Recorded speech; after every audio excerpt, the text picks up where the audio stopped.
May I have your attention, please? The show starts in 10, 9, 8, 7, 6, 5, 4, 3, 2, 1, go. You're listening to the House of Cards on Facebook, YouTube, and BigPatriotRadio.com. All licenses for music and content have been purchased by and are for the express use of the Big Patriot Radio networks.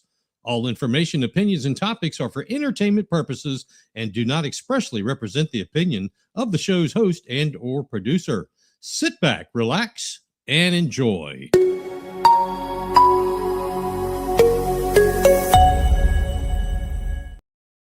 Hey, good evening, everybody. Welcome again.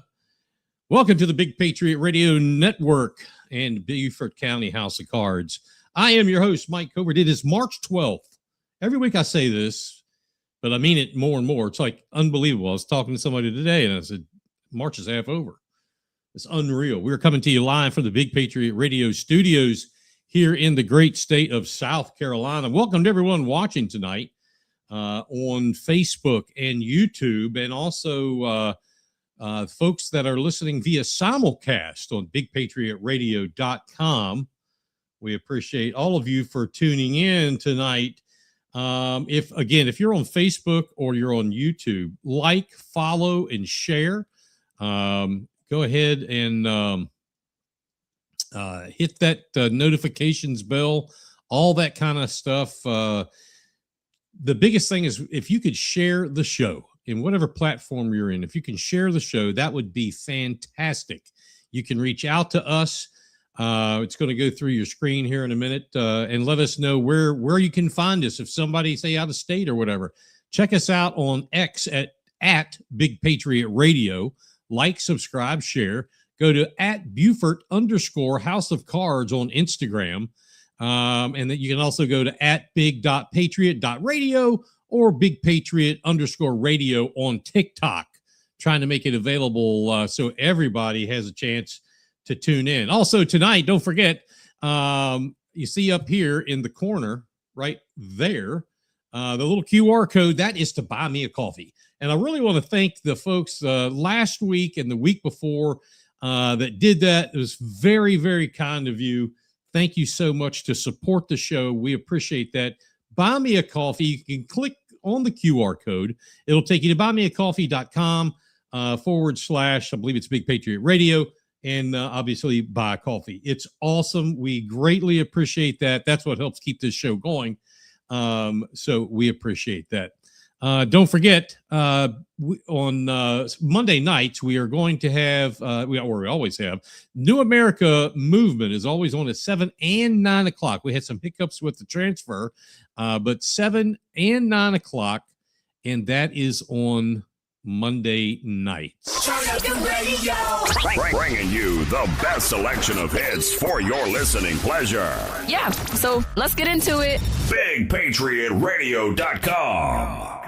We have got a great show for you tonight. The timing is going to be, we're moving some things around to fit into some schedules that are out there.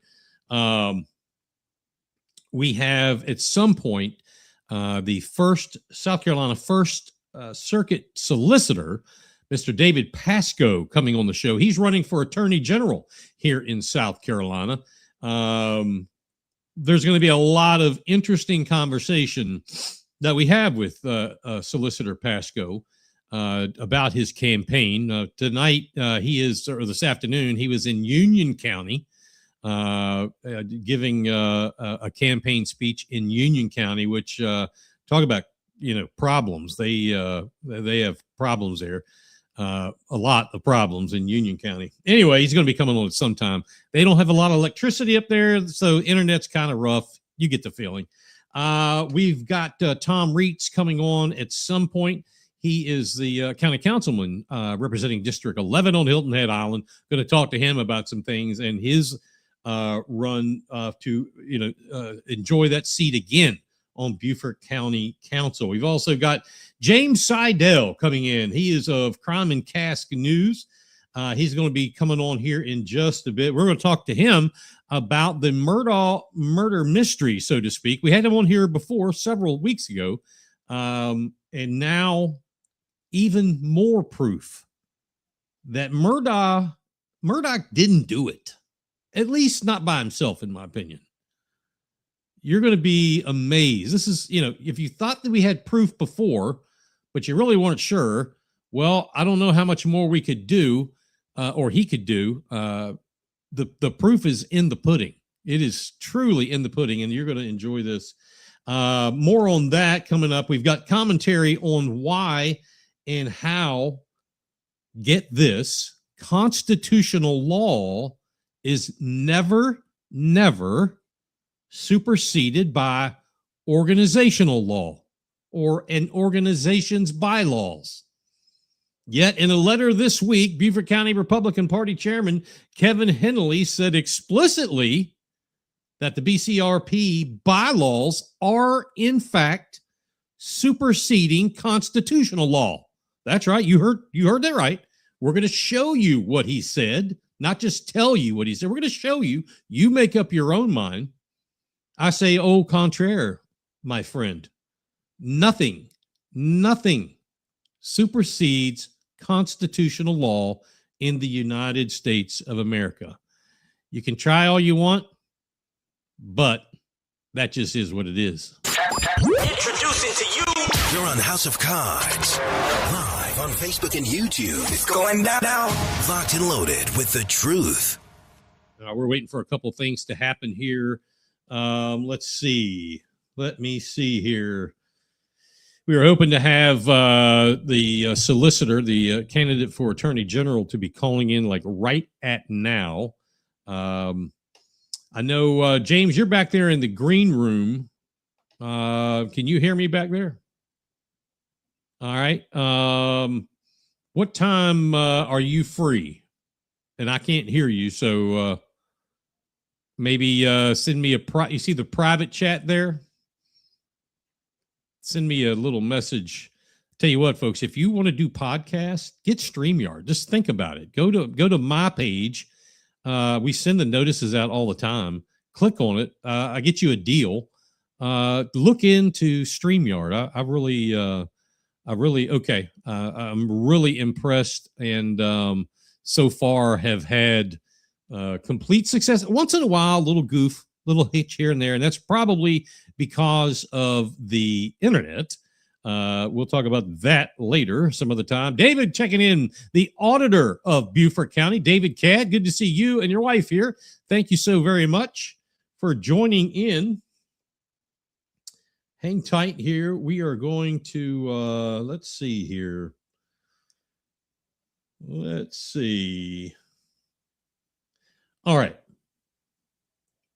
One thing I do want to bring up, a bit of news. Last week, we debuted a song, Low Country Lines by Jimmy Red.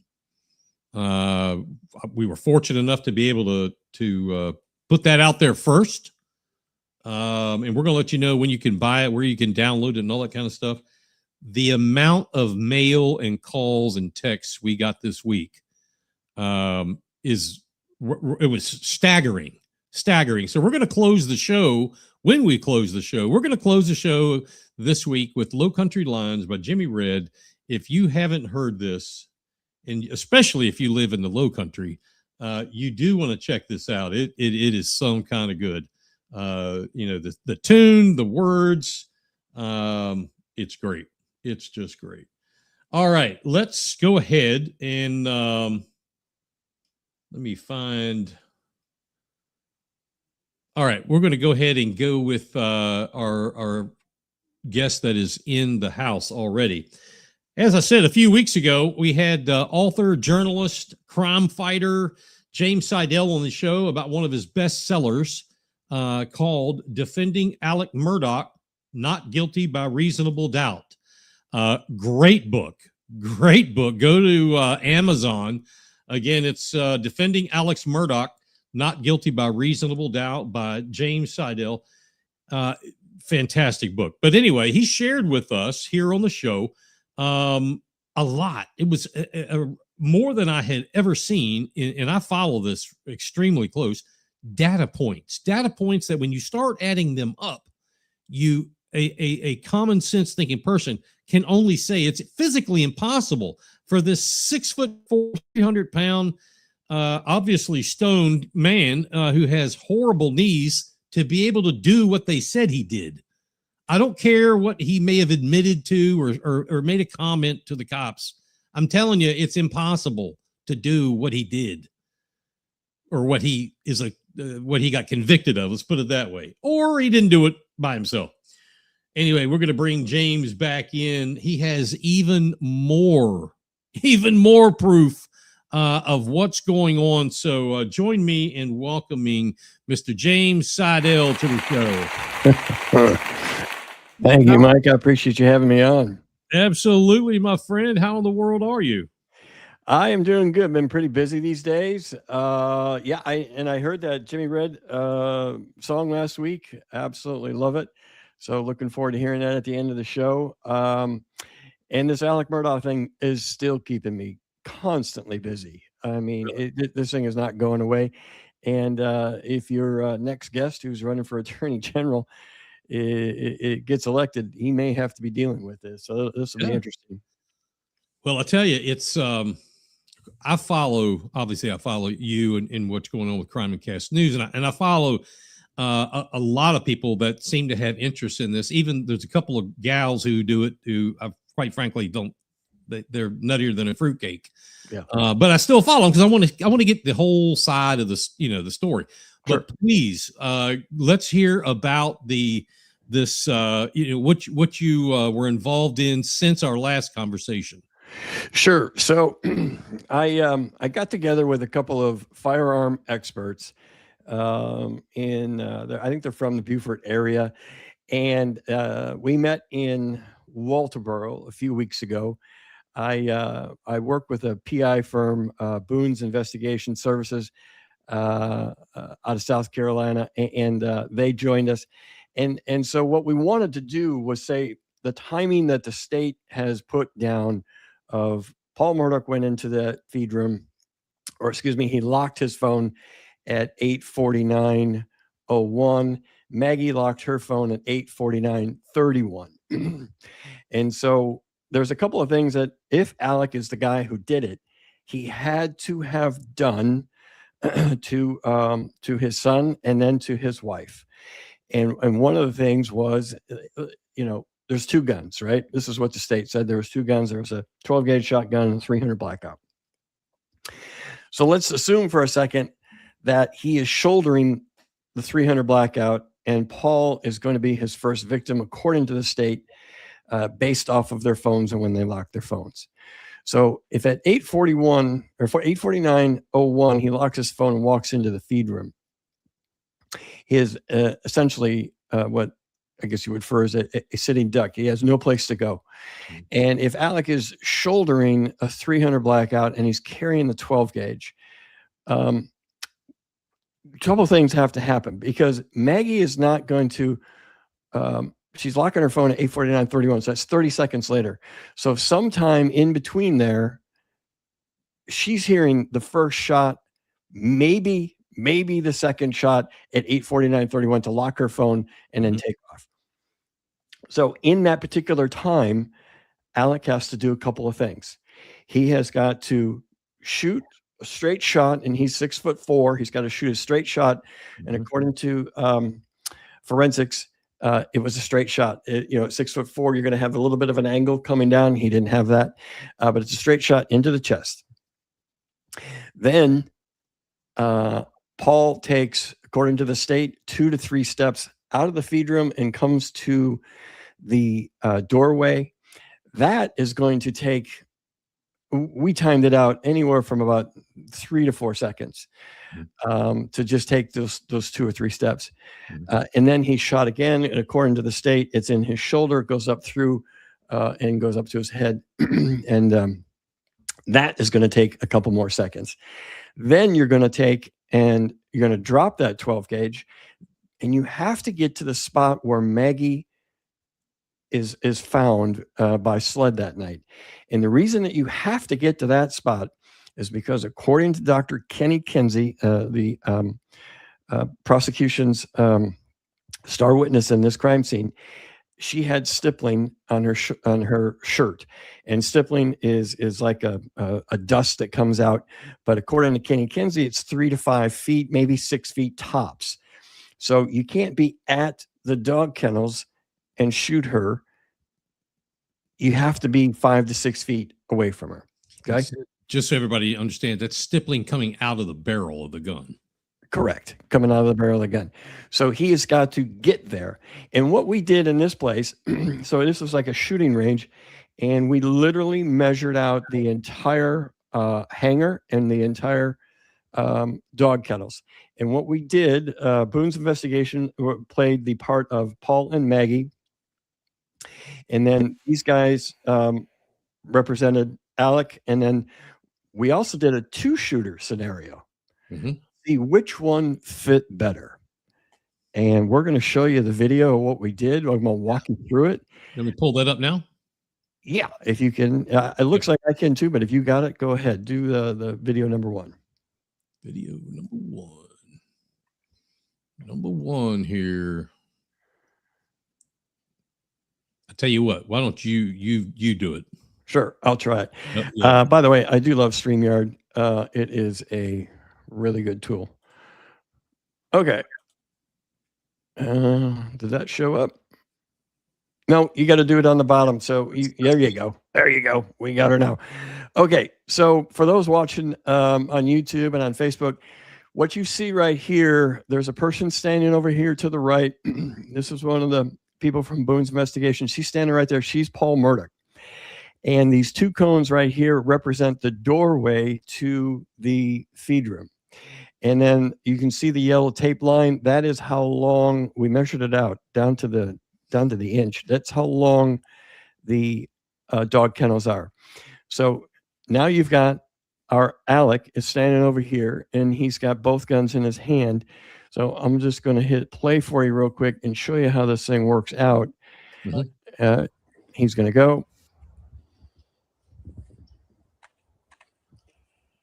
There's the shotgun. He walks in. Bang. Okay, so there's the first shot. All right. So now we're assuming that this is 8:49:31. Maggie she's a total of 60 feet away, and it's like a 41-degree angle between the dog kennels and where she is found. Actually, it's 30 feet. It's where for the hangar door to the dog kennel feed room door is 60 feet. So she died right there in the middle. It was 30 feet. So remember what I said. We've got about 3 or 4 seconds we're going to go through, and she kind of does this pretty well. 1, 2, 3. Bang. Bang. There's the other one. All right. So Maggie is already running. As remember at Creighton Waters, he's like, right. She ran to her baby. Yep. All right. Now he's getting up. Oh, my poor knees. His poor knees. He's Alec. All right. So I want to show you something right here. By the time he got there, do you see that orange cone that this is the other PI from Bones? It's this orange cone right here. She is already past the spot where Maggie was found. Gotcha. And we measured that out as well. She's like, what are you doing? So that didn't work out. Let's just watch that in real time. Time you're ready, Alec.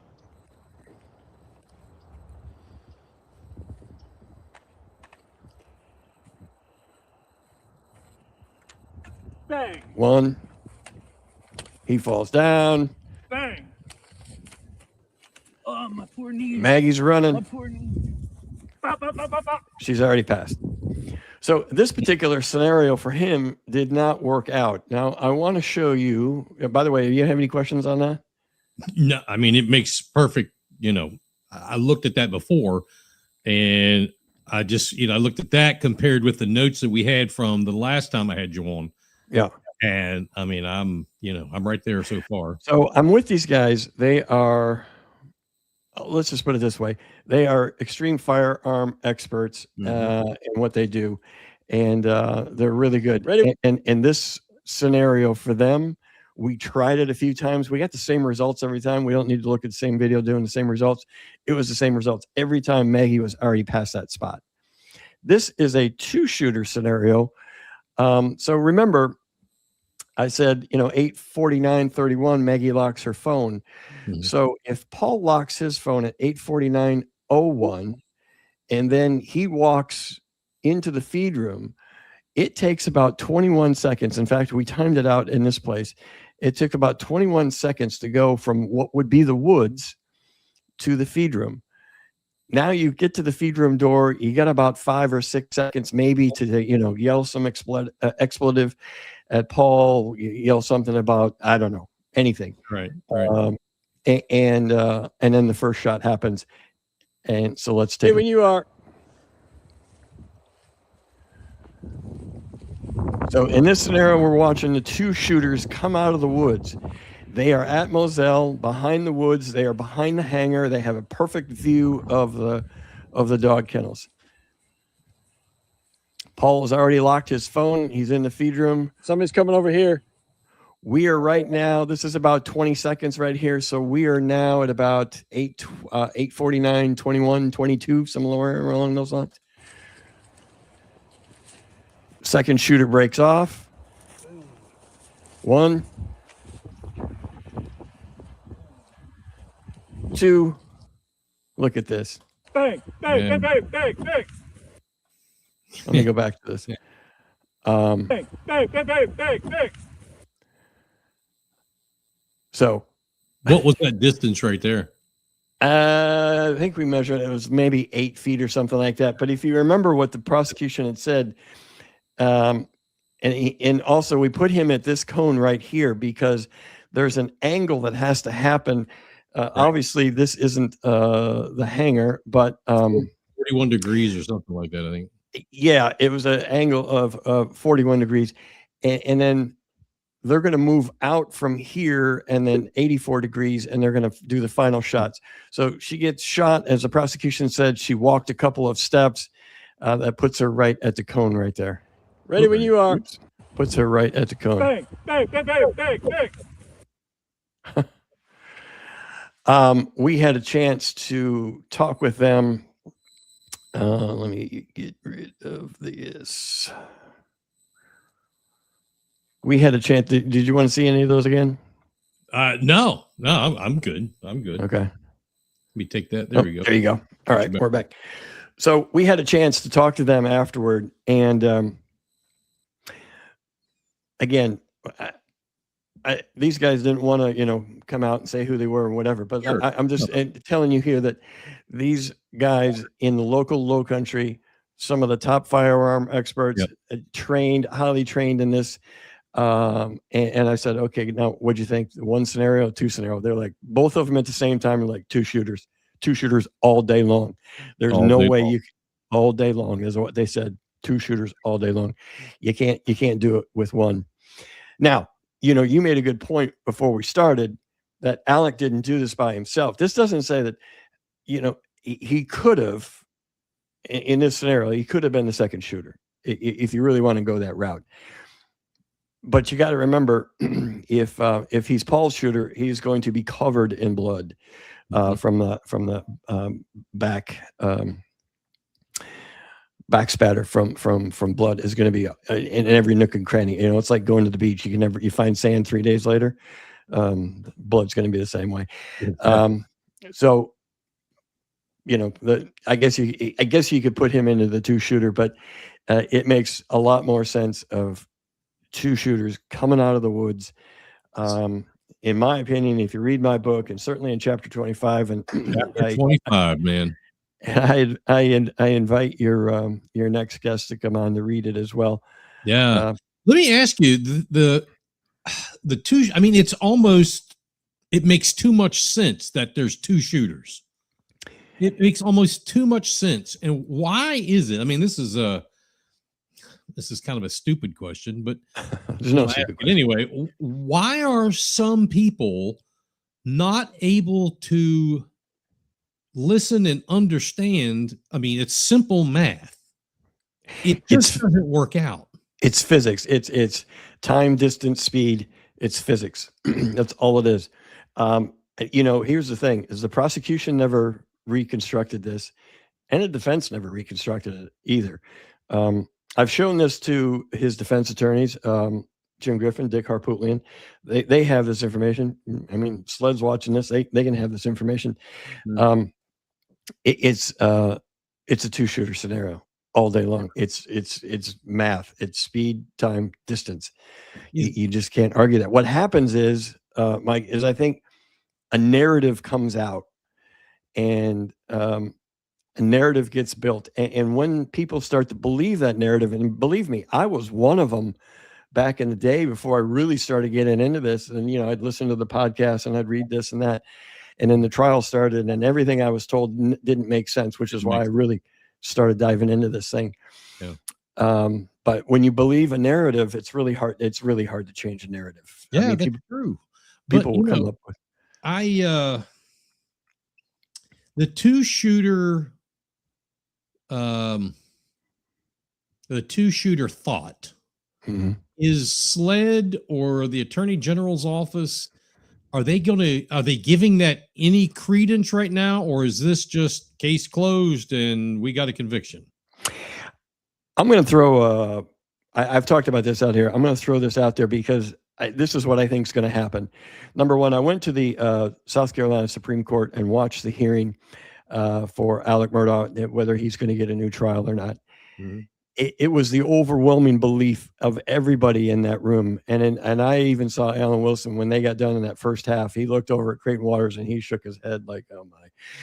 I don't think anybody walked out of that Supreme Court thinking that Alec Murdaugh is going to stay where he is and he's not going to get a new trial. Those Supreme Court justices really came down hard on the state of South Carolina. And for Sixth Amendment rights, I think rightly so. So I think he's going to get a new trial whenever that opinion comes out.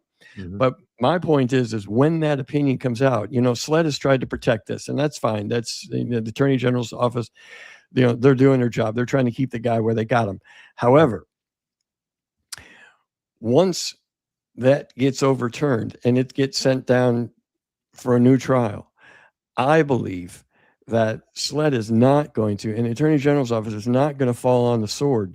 They are going to go after everybody and everything associated that had anything to do with this jury tampering, including the clerk, or if it was anybody in the media or attorneys or pizza workers, I don't care. Anybody who had anything to do with this thing, they're going to go after because they're not going to blame themselves. And I don't blame them. And I want to make sure people understand, at least I know you've got viewers watching, my viewers, and I know there's a lot of political figures that are watching right now. I want to make sure they understand, at least my feeling with this is, yes, I believe Alec Murdaugh is a horrible, horrible person. I agree. His financial crimes and what he did to totally innocent people is horrific, and he should never see the light of day. I also believe that no matter who you are, you shouldn't serve time for something you didn't do. He's never going to get out of prison. That it's not about that. I want to see the people who who really did this, be held to account. Right. It's more about that for me than it is, oh, he's not guilty. Let him, get that off his record. I really could care less about him, but the people who did this need to be held to account. Right. And I also shared with not only Jim and Dick, but I also shared with SLED some information and evidence that I had that I've got a new book coming out, but and the Stephen Smith case, which is a 10-year-old cold case down in Hampton. But to me, the evidence is pointing to an origination with Stephen Smith, moving on through the boat case that Paul Murdaugh was involved with, to eventually the demise of Paul and Maggie. And then after I originally shared that with Jim and Dick and SLED, I had another individual who has nothing to do with this. Very credible individual came forward with evidence that corroborated everything that we had presented to Jim and Dick and to SLED, and I handed that over to them as well. So, people ask, well, why isn't SLED doing anything? I'm like, because they have their guy. They have their guy exactly where they want him. Yeah. But if this thing gets tossed, and I believe it's getting tossed, it's a whole new ball game. James, I'm not sure. I have a feeling, but everybody has their own opinions. But in reading your book and watching it every day, in watching all these different things and reading all these other books, I believe that white pickup truck and the Stephen Smith part of this, the boat wreck and this murder, I believe they are all intertwined. And in my opinion, this is just mine,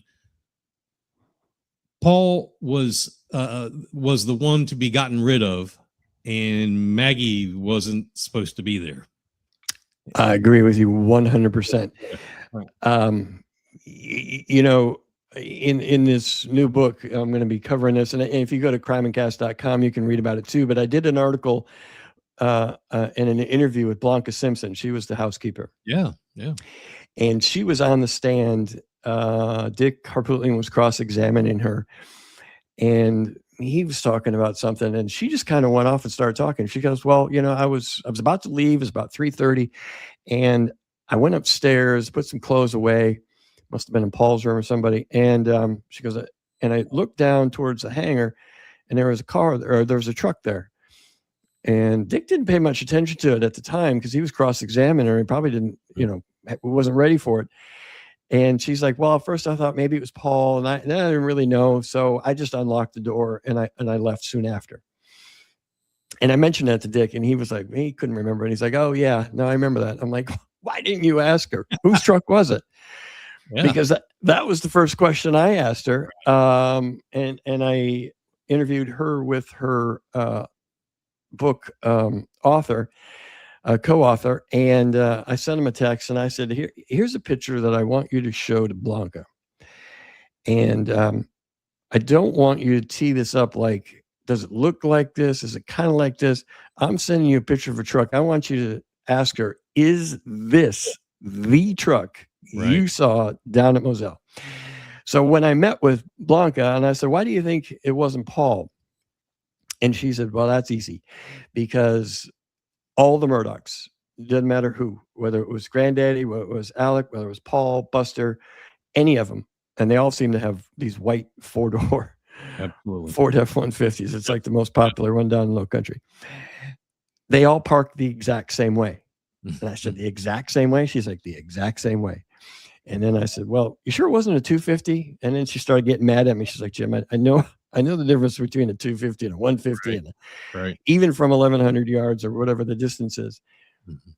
And so it got to the point where she was like, whose truck did I see? And I told her whose truck it was. And then it was like a deer in headlights. And all of a sudden it started to retract a little bit. And then she's like, I don't know. And it kind of all goes back to Stephen Smith, but yeah.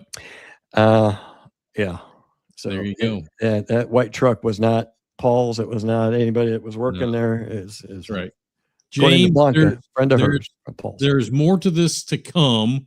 Man, I tell you what, folks, if you haven't got the book, you need to get on Amazon, I believe it is. Yeah. Defending Alec Murdaugh beyond, not beyond a reasonable doubt or whatever.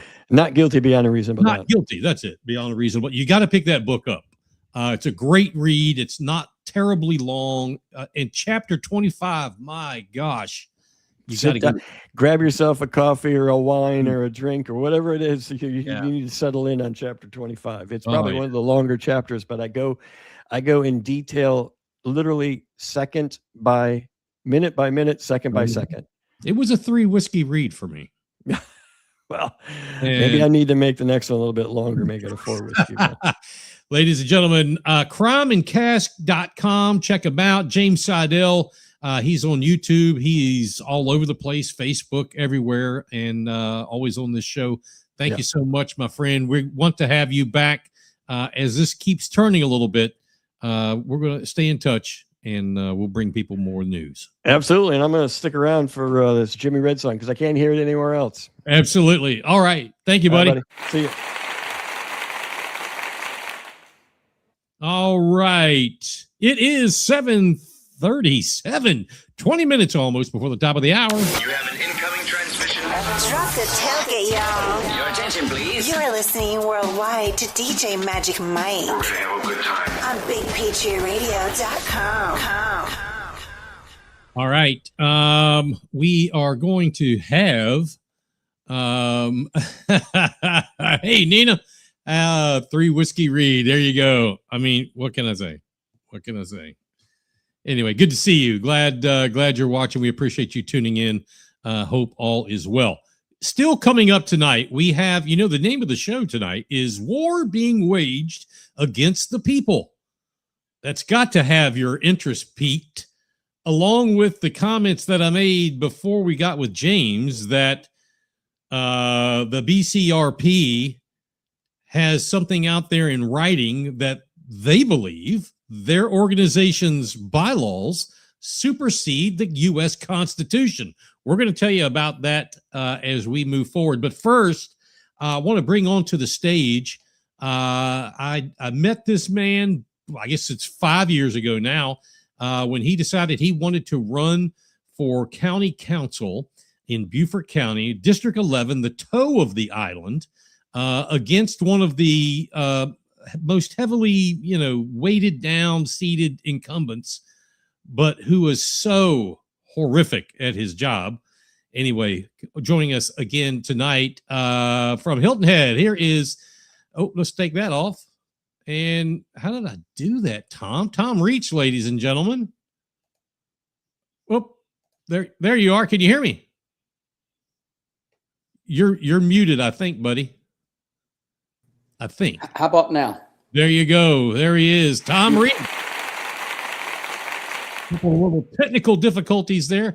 Appreciate you joining in at such late notice. We just had James SEIDEL on. David Pascoe is going to be on. Let's see. Matter of fact, he just texted me. He is up there in what is it? Union County, up in God's country, and with some kind of campaign thing. Can't believe it. But we're going to call him in a little while. Tom, again, appreciate you coming on here. Man, there's so much to talk about. You're up for, re-election. Yes. You have been doing unbelievable things on Hilton Head when it comes to, and I mean, this isn't the sexy conversation of the year, but stormwater, when you live at sea level, is pretty damn important. It's pretty sexy. You fixed a problem that no one, Stu Rodman, anyone before him, and I don't even know who it was, he's been there so long, no one addressed. How did you do that? First of all, thank you very much for having me. Great show with that Mr. SEIDEL, exceptional. Thank you for the kind words, but we work hard at it, but there's a team of people too that we're reaching out to, getting involved, some of them for the first time. And a lot of the people that were in position to do things over the years never were not allowed to do it, but they just didn't know about it. There wasn't the good communication. There wasn't the working together. Mm-hmm. One of the things I try to focus on early on was the relationship between the county and the town of Hilton Head, and making sure we communicated well together, but work together. And we learned so much in the last 2 years that a lot of work is being done. But I will say this, even with the big money that we've appropriated to a lot of the areas, many communities are coming in. We have a lot more to do. The people were underserved in this regard for a long time. I don't ever want to lose sight of that, because they're still upset, and rightfully so. We're government. Things turn slow, unfortunately, and we just have to keep and remember that we're doing good things now, but we have much more to do before we do the dance. There's so much more to do. Absolutely. Now, I had said, I don't want to go into the whole stormwater, details, that people would be like, "What are you doing?" Yeah, but you fixed it. You led the charge. You didn't get out there with a shovel, but you led the charge and got it fixed. Now, you discovered something and you approached me about it. And I was like, what is this about the $22 million bank sitting out there or account for POAs, HOAs that's not being used? Can you tell folks about that? Oh, wow. That came to me somewhat organically throughout the whole process of listening to the communities, finding out where their needs are. And it really came, my wife and I were together one night and I said, hey, let's get the tax bill out. And it says, that big number at the top, and then it has a stormwater fee that everybody pays, commercial as well. And, what I did is I just wanted to find out who was collecting, county does, and where was it going? And there is a enterprise fund called Stormwater, separate from everything. And when I embarked on this, it was about a 20 million, it was 22 at one point, $1 million. And what I realized is a lot of our communities, whether it be the Bradley Circle area, Ashton Cove, Leamington, anywhere, there is really no work ever done on stormwater there. And I just asked a question, do we want to refund some of this money? Do we want to look at that? Let's look at maybe updating how we do things. And then I realized, I was told by Mike Moore, the manager, administrator, said we have an ordinance on the books that says these communities can, at any time during the year, quarterly, yearly, whatever, put back in a claim for money.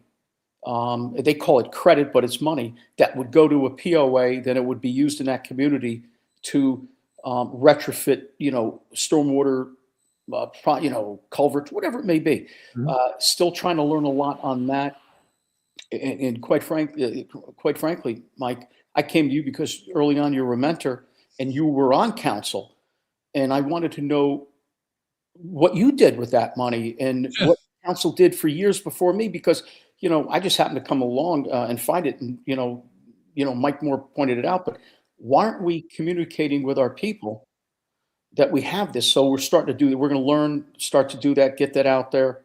And again, it's just one of the things we learned along the way. So what POAs can do, correct me if I'm wrong. Yes, sir. But if HOA, POA, whatever, fill out the paperwork, which I will say it is a little much. I agree. In my opinion, if they fill this stuff out and they play by the rules, they can receive money from the county based on stormwater. It's credits is what it is, right? Yes, sir. Okay.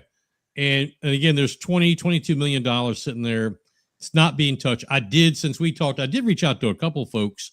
Actually, the stormwater, he was the engineering director who headed up stormwater when I was there. Good. And I asked him about it. And I said, what the hell's going on? And he said, well, most people nobody knows about it. And the few that do said it was too difficult to fill out the paperwork. And I said, well, okay. There's something for Tommy to work on. Yes, sir. Make that a little bit easier. We shouldn't, hamstring the citizens in getting their money back. If the POAs paid it or the homeowners paid it and they're due, well, don't make it, you don't have to, like rewriting a medical dissertation. Yes, sir. For gosh sake. So I just put that on you. But go ahead. But just think about this for a minute. We've, for the first time in a lot of years, we're actually out listening to the people, trying to get the work done. We've appropriated a lot of funds to it. The other thing I learned along the way is that this county, for whatever reason, we have close to 2,000 employees, but we don't have any standard operating procedures in place. Oh, no. And I don't mind that, but now that we realize that people truly need our help and services, why aren't we putting together, and I'm working on this now, putting together a pre-storm, a during storm, and an after-storm approach to how we communicate. Number one, let's be the best communicators we can. And I want to talk to you about a communications portal that I thought about through something I heard that the county's doing somewhere. But, when we work with Tide Point, Bay Pines, Bradley Circle, Ashton Cove, Old Woodlands. Why don't we put together a communications portal that allows the stakeholders that live in these areas 24/7 access, secured, to find out from start to finish where the project is. So there's no guessing. There's no, did I get an email? Did I get an update? That's number one.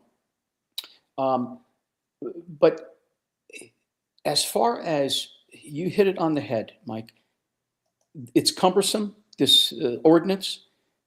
People didn't talk about it because maybe they didn't know about it. But here's what this councilman's going to do with the help of you and my colleagues on council and the staff. We're going to take a look at that ordinance and we're going to make it to where it serves the people that we're working for. If it's too cumbersome, which I've heard from many people since I found this, and nobody's using it. And then I hear the other day that Sun City does this every year. And they do all the paperwork, they apply, and they get money back. And I'm like, wait a second. Number one, show me that. Show us that as a team. Let's learn it together, and let's get it out to all these communities that have, you know, again, not only are we in a low country, but this island right here that I represent is surrounded by water. Yeah. You know, to me, well, and another good thing in the last 2 years too, Mike, is that both the town and the county have come together, and the town came up with an idea based on all the work that I was bringing their way with stormwater. They're going to create an island-wide master plan that is going to, incorporate the 12 miles, all the intricate network of stormwater. So there's so many good things going, but part of my job, I have a year left on this term. I hope to get reelected. We'll talk about that in a minute if you'd like, but I'm going to make, we're going to work with Mike Moore, the administrator, and staff to, I ask for things sometimes, get it to me for dummies, meaning me. I want to understand this. I'm learning some other things that I'm trying to get on the budget. And I've asked Mike Moore and Pinky to get it to me in a finance for dummies for me to understand so I can communicate better with the people. So we're learning a lot as we go. I'm glad we're doing it, but we have much more to do. I have to say, one of our longtime listeners, Carolyn Smith, got her comment up on the screen. She's like I call her the mayor of Alljoy. Carolyn, wonderful. I just saw her tonight. I was at a stormwater meeting, Alljoy, up at the Bluffton Library. Let me tell you, those people are, they go to everything. They care about the community. Passionate. It's amazing, but please go ahead. But, she was just saying, she commented, and we want to hear from you folks. Anything you want to say, please get in the chat room. Anyway, she was just mentioning there was an Alljoy meeting down at the Bluffton Library. Tom was there. It's not anything remotely close to him, but this guy is a true servant of the people, not in his district, but he shows up. One of the main topics was stormwater. Yes, sir. And what better person to, lean back on? Unfortunately, I'm not a fan of her representative. I think, if somebody runs, they can replace him. And, nice guy. I just don't think he serves the people well. And we need more people like Tom Reitz to serve the people, not serve themselves. Speaking of, and we've only got a few minutes left, campaign has that, I know it's kicked off. We're always campaigning. Always. It is. But, have you had the kickoff party and all of that good stuff?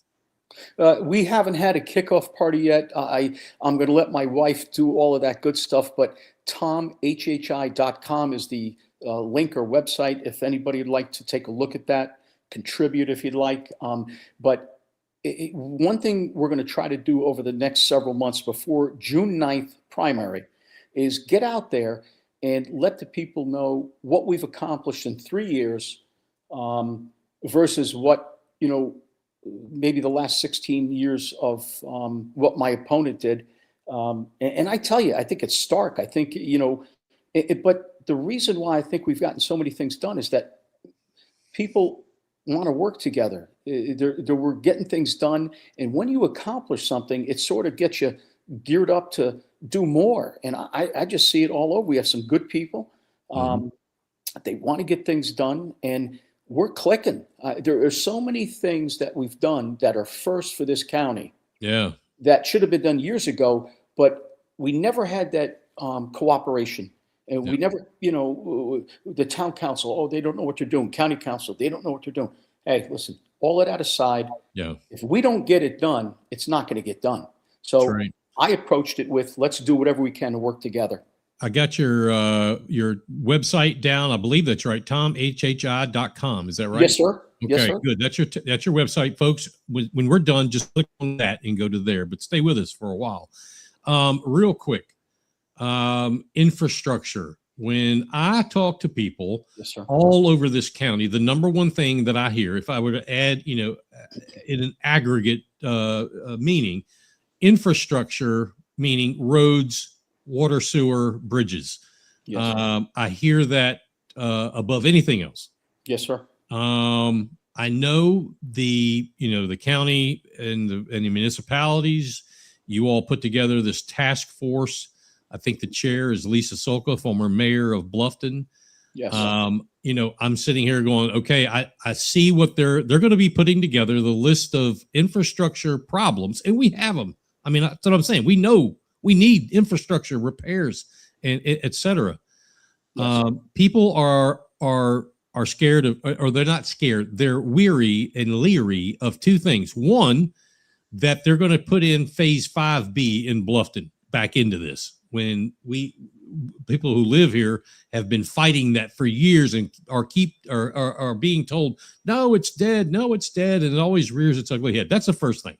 The second thing is I have not had one conversation, not one, with a person who has said, you know what? I think it's time for that 1% sales tax. Not one. Now, I have had more than one say, Mike, did that list from 2018 get 100% completed? And my answer is, I don't think so. Not 100%. Tom, I know you as a council person and the other council members can't, go out and push for it or push against it. What's your opinion, I guess, I don't want to get you in a jam, but with this 1% infrastructure transportation tax that I know is coming, we all know it's coming. How is that going to be sold as something positive? People know they need it, but the people do not trust that it'll be done because the one from 8 years ago is still not done. And you have to say enough is enough. What say you? Number one, I think you hit it really on the head. What's going on? TAC, Transportation Advisory Committee, has now been put together. They're probably into the third or fourth meeting. It was a group of people, 15, that were put together by council people and municipalities, led by Lisa Sulko, as you said. I'm telling you now, that group, I think I was at a meeting yesterday that was held at Hilton Head Town Hall. I believe they're looking at, one of the key things one of the members said was, how do we get past basically that 2018 promise where there were so many projects that we couldn't live without? So, the people believe that. They ponied up that 1 cent or 1%. And to this day, I don't think anything, maybe a couple pathways are out of the thinking stage, but the work has not been done. So this TAC, is charged with addressing those concerns and advising not only council, but the people. I believe we're going to ask TAC to come in. I think it's May 11th. And I believe that it's May 11th, that they're going to address council, and it'll be a live session that everybody could see what their recommendations are. It's number one. Let me just back up to 5B. You said that. And there are council people that are on right now listening to the people. That is going to be a very hot flashpoint if that comes up again. It's been addressed.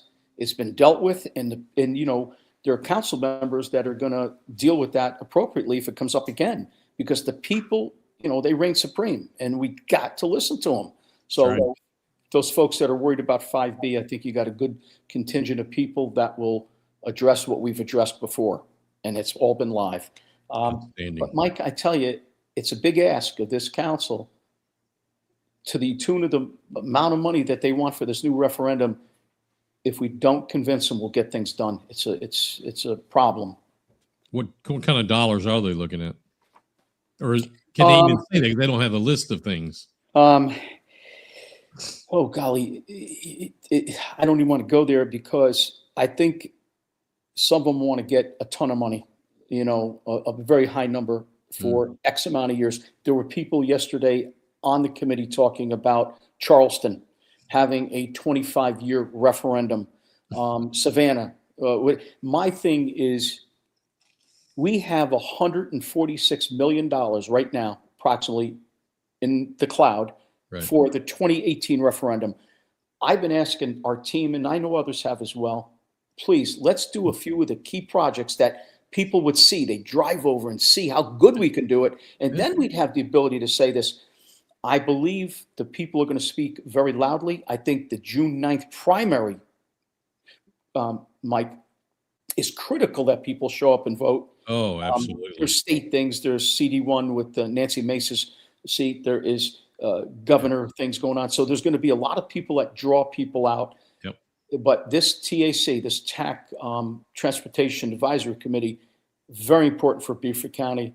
And anybody listening or anybody that they should reach out to their council person, reach out to anybody and tell them how you feel. But it's going to be a very hard ask of us if we don't do anything with the 2018 money that we still have. Yep. You nailed it, buddy. You nailed it. There he is, Tom Reach, District 11. Go visit his website after the show tonight, tomhhi.com. That's tomhhi.com, and learn about Tom Reach. You're a gentleman. All about it. Mike, thank you. And the people, we're doing a lot of good things together. I look forward to doing more. It is fun. It really is. Thank you. Thank you, my friends. Another listener, real quick, David Brown chiming in. Looking for someone to serve on County Council in District 10. Absolutely. So are Mr. we. Brown, how are you, sir? Yes. Good to see you on our show tonight. District 10. All right, Tom, you're going to be back. Tom is a friend of the show, as is his wife. My friend, go get some rest, and we will have you back on here very soon as things get wound up in this campaign season. Tom Reach, everybody. Thank you so much. Look forward to Dave Pascoe. Thank you. All right, it is straight up 8 o'clock.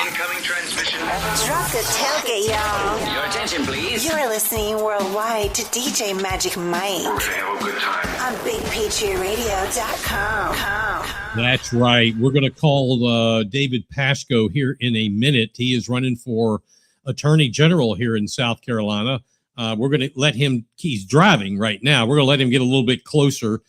He is in the middle of nowhere between Union County and Dorchester County, somewhere in the abyss of the Midlands. Today, I want to talk to you about something that sounds technical, but actually lies at the heart of fairness, legitimacy, and the rule of law inside any organization. And that is the relationship between organizational law and constitutional law. Now, I want you to, I'm getting somewhere, but I got to set the framework for you. There's organizational law, POA bylaws, association bylaws, political party bylaws, that kind of stuff, and constitutional law. So many organizations, like I said, political parties, civic associations, nonprofits, clubs, even corporations operate under a set of internal rules known as bylaws. Now, these bylaws are meant to provide structure. They explain how meetings are conducted, how officers are elected, how decisions are made, and how disputes are handled. That is bylaw, organizational law. In other words, bylaws are a manual for how an organization governs itself. Fair enough. But there is a crucial principle that must always be remembered. Organizational bylaws do not supersede constitutional law. They cannot override it, they cannot replace it, and they cannot exist outside of constitutional law. In the United States, the ultimate legal authority is the United States Constitution. That document is not just a historical artifact collecting dust or just a symbol of national identity. It is the supreme law of the land. That's the top dog. It defines the structure of government, outlines the powers of the institutions, and most importantly, establishes the rights that belong to the people. Within that Constitution is one of the most important protections ever written, known as the Bill of Rights. These first 10 amendments guarantee some essential freedoms: freedom of speech, freedom of assembly, freedom of religion, and the right to due process. These rights are not granted by organizations or by committees or by commissions or by leadership boards. They are inherent protections recognized and enforced under constitutional law. No rule book written by a private organization can simply erase those protections. No rule book written by an organization, a private organization, can erase those protections. To understand why, it helps to think of the law as hierarchy. At the very top is the Constitution itself. Beneath it are federal statutes passed by Congress. Beneath those are court decisions interpreting those laws, including those issued by the Supreme Court. Then come state constitutions and state laws. Only far below that level do you find the internal governing documents of private organizations, things like charters, operating rules, and bylaws. That hierarchy matters. Bylaws are subordinate rules. They operate within the legal system, not above it. Again, bylaws are subordinate rules underneath. They operate within the legal parameters and system, not above it. They're valid only as long as they remain consistent with the higher laws that govern the country. An organization can decide how often its members meet. It can establish procedures for voting. It can determine how officers are chosen, how committees are formed, how they function, and how members participate. But what it cannot do is claim that its internal rules override constitutional protections or federal law. It doesn't work that way. For example, an organization cannot write a bylaw that denies basic legal protections if those protections are guaranteed under broader law. It cannot create rules that violate federal statutes. Organizations writing bylaws cannot assume that because something appears in a bylaw, it automatically becomes legally legitimate. It doesn't work that way. Simply writing something down does not make it lawful. Throughout American legal history, courts have consistently reinforced this principle. Organizations have broad authority to manage their internal affairs, but that authority, it has limits. Those limits exist because the rule of law must and does apply everywhere, not just within government. Constitutional law involves us all, not just government. Without those limitations, internal governance could easily become abusive like that. Imagine if an organization could simply create rules that ignored constitutional protections. Leadership could silence dissent by writing it into a bylaw. Pay attention here. This should hit home. Leadership could silence dissent by writing it into bylaws. Members could be stripped of basic procedural fairness. Elections could be manipulated by changing rules midstream. In such a system, power would rest not on law or on principle, but but on whoever controlled the rule book. The Constitution was designed specifically to prevent that kind of arbitrary authority. Looking back at the founders of this country, they understood a difficult truth, and that is even democratic organizations can fall into authoritarian habits if they're not bound by higher principles. Majorities can become oppressive. Leadership structures can become entrenched, and internal rules can be twisted to serve that power rather than fairness. This is why constitutional law exists as a safeguard.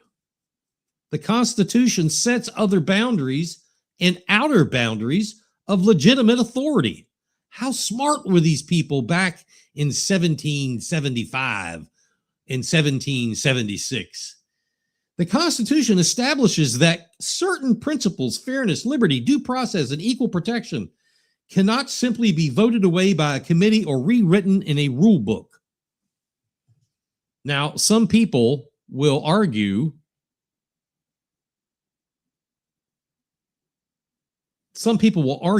that bylaws represent the will of the membership, and therefore they should carry ultimate authority within an organization. Regina, hi, checking in from down there in Florida. Thank you. Good to see you. Hope everything is well.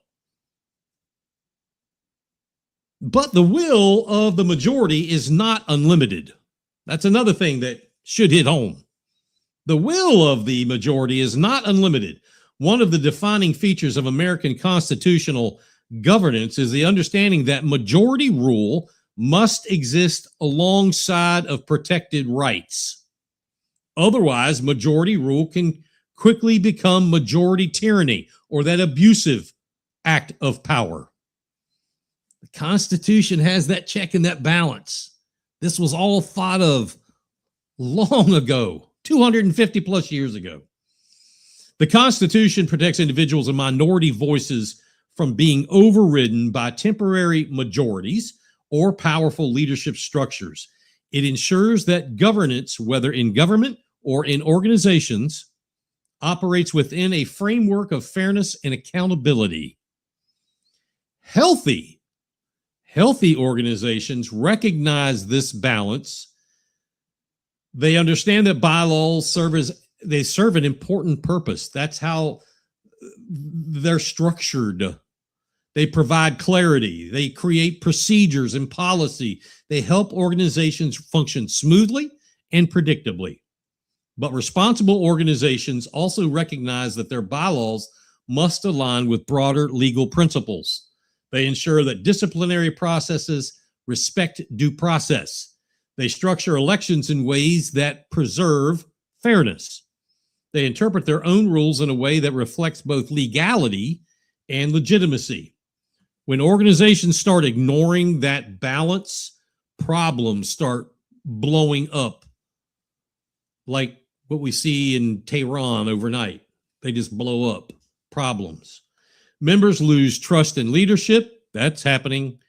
Internal disputes escalate into legal battles. That's happening. Participation declines. That's happening. And eventually the organization may find itself struggling not only with internal conflict, but also with challenges in the courts. That is happening. All of that can be traced back to a simple misunderstanding, the belief that internal rules are somehow more powerful than that law of the land. They are not. Wrapping this up, bylaws are tools of governance, but they're not sources of ultimate authority. That is the Constitution. In the end, respecting that hierarchy is just not just about legal compliance. It's about preserving the legitimacy of institutions themselves. Organizations that represent higher law earn trust. Okay? Organizations that respect higher law earn trust of the people. Organizations that honor fairness attract participation or more people. Organizations that operate transparently build lasting stability through the people. As a member of Rotary and past president of the Bluffton Rotary Club, their organizational bylaws are fantastic, but they operate within the framework of the Constitution. The proper response, or actually, if someone was to say to you, the bylaws say so, that's because the bylaws say so. And you'll hear in a minute that's what somebody's saying. The proper response is not blind acceptance.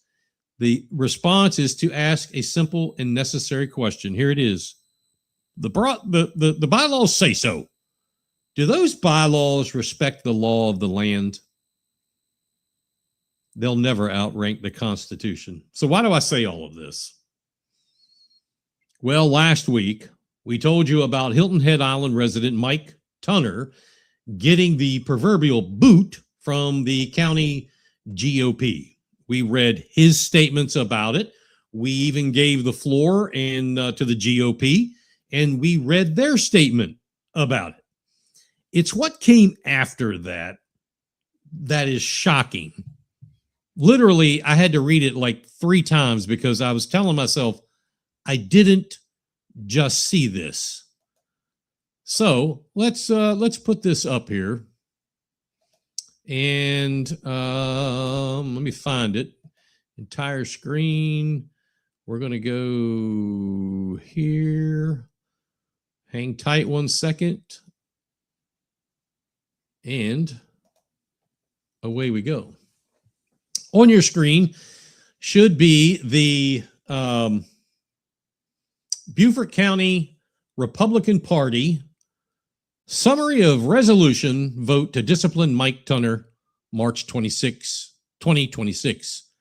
This is written by the chairman of the Beaufort County Republican Party. This has several sections. I think it's 7. Yes, 7 sections about why they're doing what they're doing.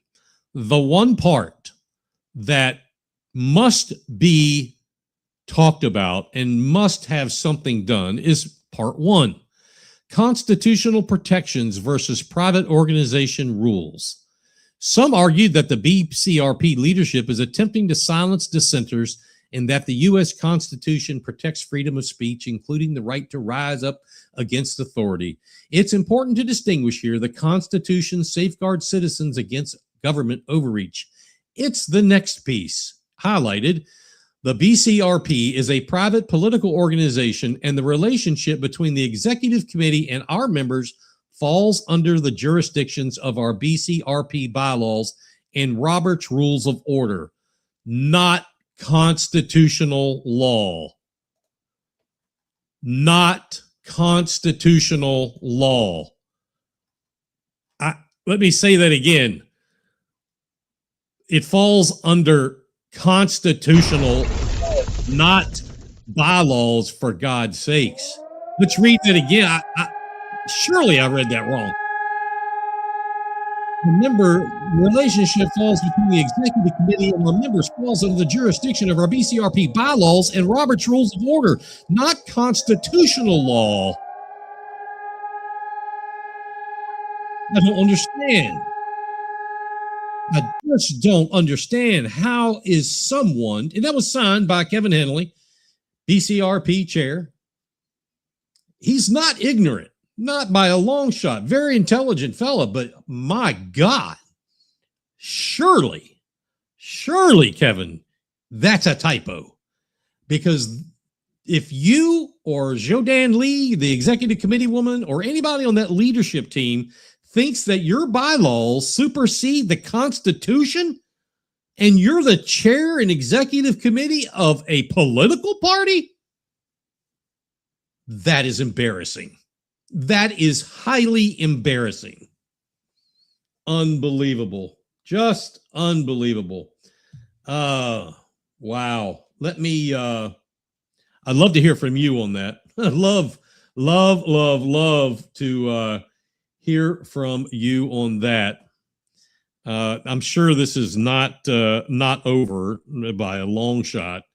So anyway, it is 8:17, and we're going to try to ring up the candidate for Attorney General, Mr. David Pascoe. Hopefully everybody can hear this. Solicitor Pascoe. Hey, Mike, how are you doing? Good, sir. You are live on air, BigPatriotRadio.com in Beaufort County's House of Cards. How was everything in Union County? It was fantastic. We had a bunch of patriots show up at the Republican Party. We talked about corruption, doing a better job of taking care of our children, and lowering crime in South Carolina. It was a good crowd of patriots. Awesome. A couple of things, just so people know who you are. You were the first circuit court solicitor up there in the Somerville area. That's right. You are well known throughout this state as someone who takes that lady justice and enforces the law. We appreciate your service. A couple of things real fast. I didn't know this until tonight, and let me pull it up here.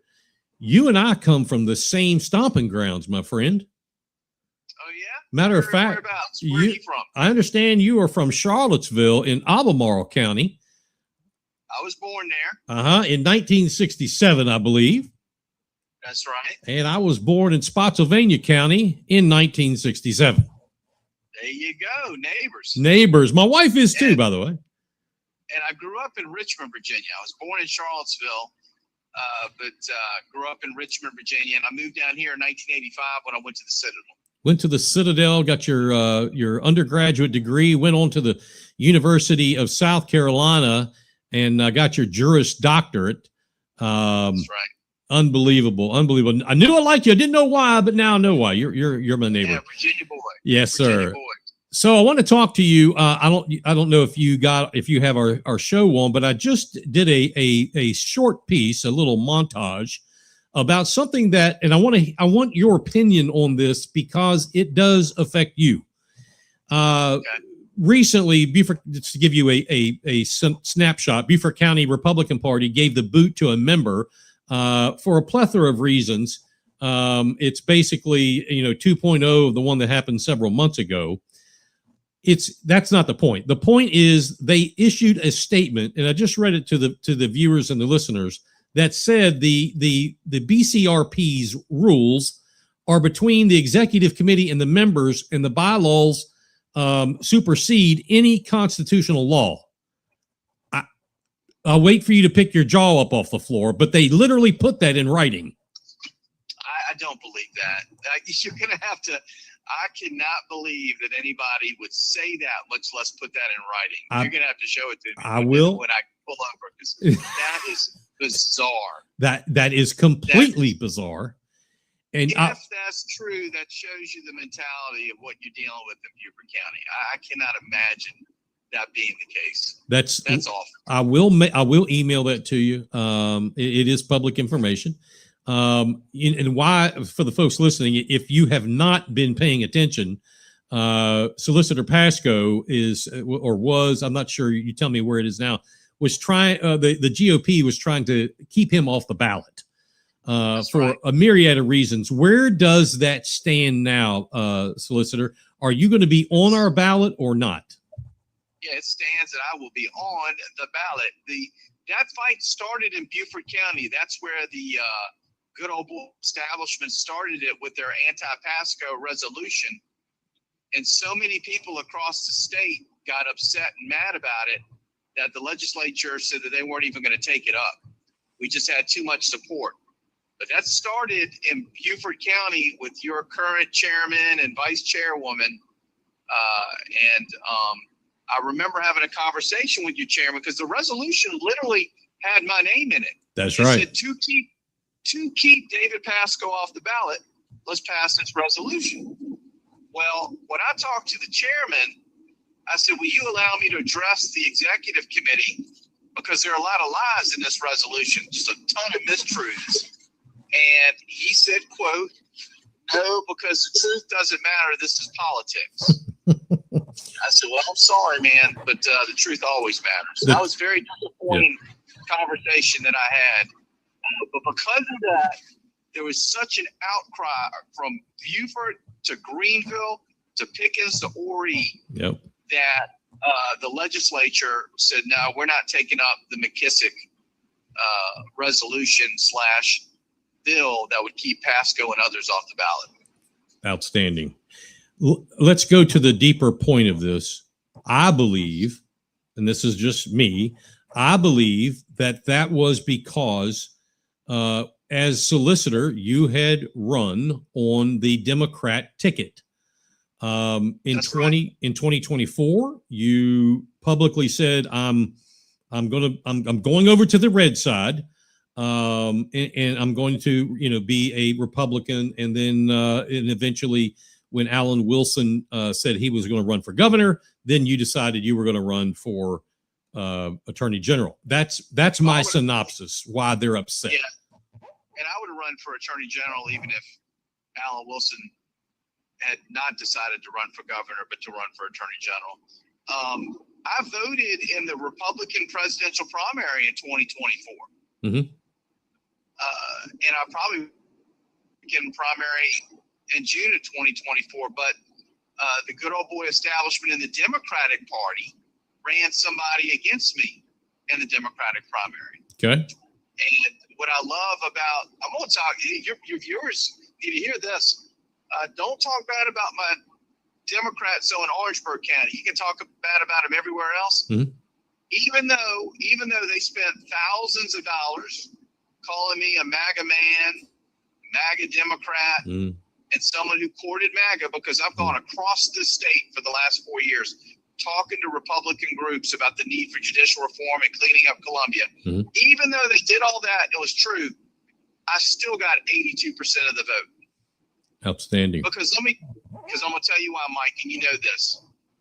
When it comes to crime and corruption, Republicans, Democrats, they don't care. They want a wolf in that position. It does not matter. Somebody that's going to go hunt it. And that's why we're going to win the Republican primary. So I'm a wolf in sheep's clothing, but I'm not. I'm a wolf in wolf's clothing. Yeah. And let's talk about that. I mean, your track record, if people, want to know, well, okay, he's a solicitor. Who's he put behind bars? Well, I'm glad you asked, because you are probably, you've probably done the most in this state that I've been able to research in putting political corruption behind bars. Yeah. I think so. Well, I convicted and removed from office the Speaker of the House, the President pro tem of the Senate, 2 majority leaders. I sent the former chairman of the Judiciary to prison. I have gone after and had both Republicans and Democrats removed from office in the legislature because of corruption. I don't care what party you are. If you're corrupt, we need to take you out. I'm also the only candidate running for attorney general that just put people on death row. That's right. I sent a cop killer to the firing squad last spring. That is correct. David, let me switch gears here. Are you still with us? Yes. Okay. Yeah. Let's switch gears here. I think, and I don't want to spend a lot of time on the switching parties, and because I think that's a childish excuse by the Beaufort GOP and anybody else who wants to buy that. That's a childish excuse, and they need to put their big boy pants on. When you look across history with, people that have changed parties, it doesn't happen, I want to say often, but it does occasionally. And did you know in the last 15 years, 157 lawmakers across this country have done that, equaling 10 to 11 switches a year. So it does happen. It does happen. It happens. Yeah. All right. Let's talk about Attorney General. A couple of our best presidents switch parties. That is absolutely right. That is absolutely right. Matter of fact, the same people that are saying, "Oh, Pascoe used to be a Democrat," yeah, they're the same ones that didn't support Donald Trump. That's they're right. The exact same ones. They wouldn't have let Trump on the ballot. That's correct. That's correct. So, with David Pascoe as Attorney General, what would he do when it comes to the subject of the cast vote records, the CVR? That's been a big point of contention that a lot of people, yours truly, believe that we should have access to the CVR. What is your opinion of that? I said a couple of weeks ago in a press conference to make it public that when I'm the Attorney General, those records will be public, period. We have got to have transparency in our elections so people can trust those elections. So we're going to be like most of the other states in this country when I'm Attorney General, and I'm going to give an opinion that says they should be released to the public upon request. If there's any information on those cast records that are sensitive and people shouldn't receive, well, we redact stuff in court all the time. Yeah. We'll just redact it. But those records will be made public when I'm the Attorney General. Let's talk about fighting crime. Attorney General, you'd be the top lawmaker, law enforcement officer, rather, in the South Carolina. There's a problem in this state of getting people through the system. I know solicitors are all across the state are terribly busy, but what can be done to, get that fair and speedy trial really fair and speedy? How are you going to, get that through the system? That's a great question. And I'm going to give credit where credit is due on something. You know me, I'll go after legislators and the legislature when I don't think they're doing right. But one thing they've done really well in the last 3 years now is they've done a good job of funding solicitors' offices so we have more troops on the ground. In other words, I now have almost twice as many prosecutors as I had 4 years ago.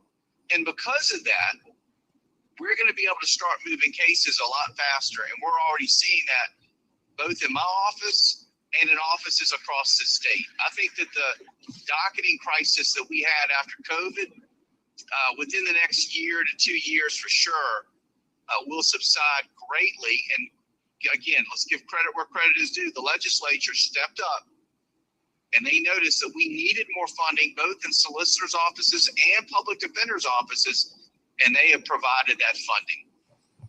What is the answer for? And I know, speaking of public defenders, those are, and correct me if I'm wrong, but those are funded through each county council, correct? Well, and the state. And the state, okay. Both public defenders and solicitors' offices get funding through both the counties and the state. And a lot of problems we have with a lot of circuits is that their counties are not funding their solicitors' offices well at all. Right. So we really, really rely in a lot of circuits on our state. So I know I can only speak for the 14th Circuit where I live. I finally, Solicitor Stone finally has gotten the funding where he should have been a while back. But I still believe that the public defender's office is getting kind of shafted, if you will, no pun intended. But in talking to some folks in the community, they kind of corroborate that by saying that they cannot get, a meeting with a public defender, or there's not enough of them, or something of that sort. Is that something that, as Attorney General, you can take a look at? Can you hear me now? Because you're starting to break up. Yep. Yeah. Okay. I think I got the gist of your question. There's not a whole lot I can do with regards to the public defenders and their budget. I don't know that they want me to get, quite frankly, too involved in their budget. Right. Because I'm fighting for solicitors to get more funding. I do know that as far as state funding, public defenders have gotten a lot more money. It just depends on what each county is doing for their public defenders' offices. And I said this just tonight in Union. Public defenders and solicitors are not enemies. We are opponents. We are, we have cases against each other, but we're not enemies. Mhm. We can't move cases unless there are an adequate number of public defenders in that circuit too. So, for what it's worth, I would do whatever I can to make sure they're adequately funded by giving an opinion. Honestly, I know in most circuits, I think that they're doing pretty well, though. Okay. They really do get a lot of state funding. Let's talk about one of the big killers in this country, and that's fentanyl and fentanyl-laced drugs and so forth. Are we doing enough in South Carolina to prosecute those who have either been peddling or manufacturing or whatever with the fentanyl? And if we're not doing enough, what can you do as Attorney General to trim the curve of people dying by fentanyl? We are doing much better than we did 3 years ago because we finally got a trafficking fentanyl statute passed a couple of years ago. And that's been a game changer because it's created much harsher penalties for trafficking and distributing fentanyl. So we're doing a lot better than we were 3 years ago. What I'd like to see is a better bill, though, dealing with people that sell fentanyl and there's a homicide where someone dies from it. Right now, the law is almost impossible to prove that you're guilty of a homicide by selling or distributing fentanyl, because you have to prove that that person knowingly knew that they were selling or giving that person fentanyl that they died from. I mean, the defense is always going to be, well, I didn't know it was fentanyl. I thought it was something else. I don't think it matters what you thought it was. I think the statute needs to read that if you knowingly gave someone what you believe to be any illegal narcotic and they died from it, you ought to face at least, 30 years in prison, maybe even life in prison. We need to get a better statute that deals with homicide by fentanyl. Because right now the one they passed is, I don't even know that it'll ever come into play. So speaking of the legislative side of this, obviously as Attorney General, you're going to have a somewhat working relationship with both the House Judiciary Chairman Weston Newton, as well as the Senate Judiciary Chairman Luke Rankin. How often, and I have no idea if they meet now, but how often would it be imperative that the Attorney General and those two judiciary chairs or the entire Judiciary Committee meet and talk about what needs to be tightened up? Not always new laws, but at least tightening up to get the cop killers, the regular rapists, murderers, child pedos, blah blah blah, to get them off the streets. How often do you need to have a one-to-one, a mano-a-mano with those guys? Well, quite often, and if not a one-on-one, at least have our staffs get together. There are going to be times where we're not going to agree, and I'm going to use my office as a bully pulpit to try to get other legislators on board. For example, judicial reform. I've been a huge proponent of judicial reform. I've been the one going across the state to Republican groups for the last 4.5 years talking about it. Well, the Senate Judiciary Chairman, Luke Rankin, does not agree with me on that. Yeah. I go up to his home district and I hold meetings and I talk about the need for judicial reform to put pressure on him. Weston Newton did not agree with me on the issue of judicial reform 6 months ago. But to his credit, he saw the light and he supported it in the House. So I think it's important to have a relationship with them where we can talk to each other about, the things that I would like to see done in some of our criminal laws. But doesn't mean we're going to always agree. In fact, quite frankly, we're probably going to disagree a lot when I take a look at their voting records. And that's okay. I mean, if everybody agreed 100% of the time, what a weird place this would be. Final thought I have for you, Solicitor, is, here in the Low Country, the 14th Circuit, we have, and there are, some sheriffs here who want to argue this, and I don't know why. Well, I do know why. That when it comes to child trafficking, sex trafficking, when it comes to drugs, this is like the Pill Parkway down here. when it comes to weapons of all sizes, illegal weapons. The 14th Circuit, to me, seems to be a magnet. What needs to happen in your legal mind, and as Attorney General, what needs to happen to begin to turn that here in this area?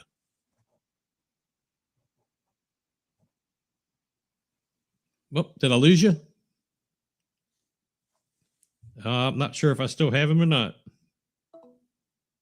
No. Well, that was that was it. That was it. We'll see if he calls back. I would like to excuse me. I would like to know what can be done. I've talked to local legal people and law enforcement. Some will acknowledge it.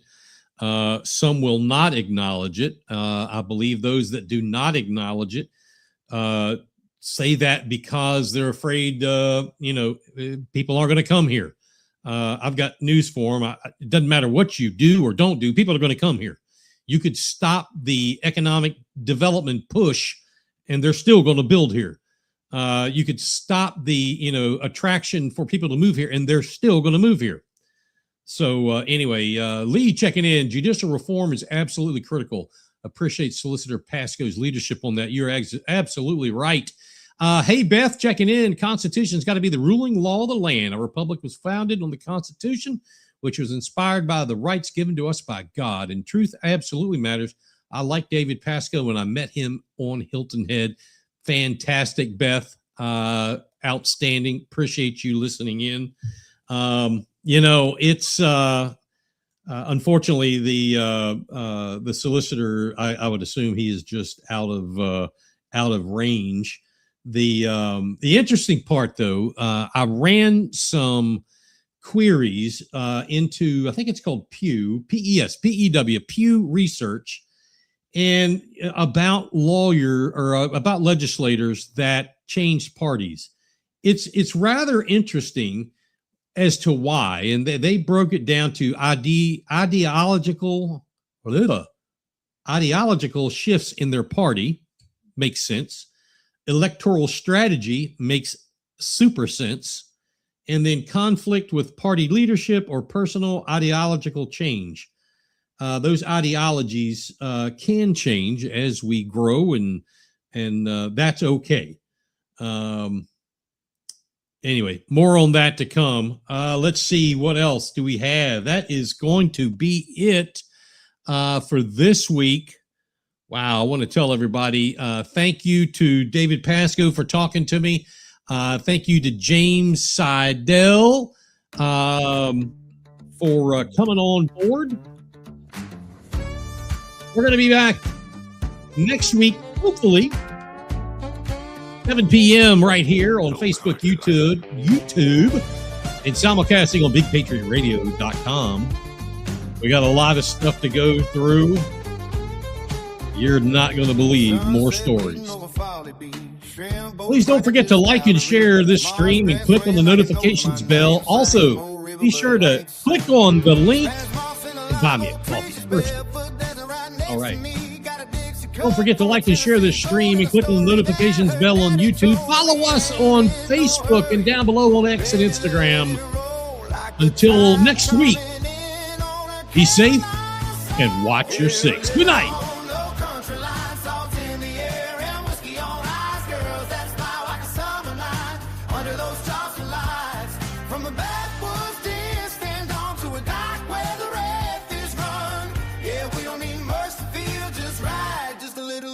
Saturday night. Palmetto moon in a shotgun sky. Duck blind waiting as the birds fly by. Camouflage and a thermos cup. Cold morning air gonna wake you up. Downtown King Street neon glow. She laughing loud at a country show. Got sand on boots from Sullivan Shore. Says she ain't leaving, wants a little more. Every mile marker down Highway 17 feels like a memory wrapped in gasoline. We're living on the low country line, salt in the air and whiskey on ice. Girls that shine like a harvest moon, singing every word out of tune. From